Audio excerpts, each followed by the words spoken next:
நேற்று பெரிய வியாழன், அதாவது மாண்டி தேர்ஸ்டே அப்போ எடுத்த மினி விலாக் மினி விலாகில் சர்ச்சில் நடந்த ரொம்ப ப்ரெஷியஸான மூமெண்ட்ஸ் மட்டும் கேப்சர் பண்ணியிருக்கேன். எனக்கு வந்து இது ரொம்ப ஸ்பெஷலாக ரொம்ப ஃபுல்ஃபில்லான மொமெண்ட்டாக இருந்துச்சு. சர்ச்சை பார்த்தப்ப கண்டுபிடிச்சிருப்பீங்க. ஆமாம், நான் ஒசூரில் தான் இருக்கேன்.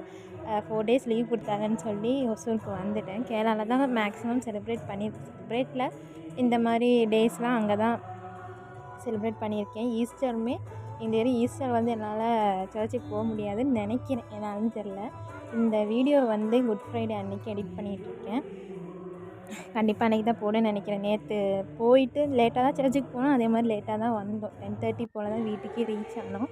அதனால தான் நேற்று வந்து இந்த வீடியோ போடல. அதுவும் இல்லாமல் எனக்கு வாய்ஸ் ஓவர் வந்து கொடுக்கவும் முடியல. அப்புறம் நேற்றோட மூமெண்ட்ஸ் பார்த்திங்கன்னா, லேடீஸுமே இன்க்ளூட் பண்ணியிருந்தாங்க. அந்த 12 சீடர்கள் அதில் வந்து அப்படின்னு நினைக்கிறேன். ஏன்னா நான் வந்து போகலை, அங்கே வந்து உட்கார வச்சுருந்துருப்போது பார்த்தேன். மேக்ஸிமம் நான் ஜென்ட்ஸ் மட்டும்தான் பார்த்துருக்கேன். அதுக்கப்புறம் நேற்று வந்து கன்ஃபெஷன் போயிருந்தேன். அதுவுமே ரொம்ப சாட்டிஸ்ஃபையிங்காக இருந்துச்சு. அதுக்கப்புறம் இந்த டேவே எனக்கு ஃபுல்ஃபில்லான ரொம்ப மெமரபிளான டேவாக இருந்துச்சு. ஏன்னா எனக்கு தெரிஞ்ச ஆன்ட்டி அப்புறம் அங்கிள்ஸ் அவங்கக்கிட்டலாம் நல்லா பேசிட்டு ஒரே தப்பு பண்ணிவிட்டேன். நான்வெஜ் தெரியாமல் சாப்பிட்டுட்டேன். ஸோ அதுக்கு சாரி கேட்டுட்டு வீட்டுக்கு கிளம்பி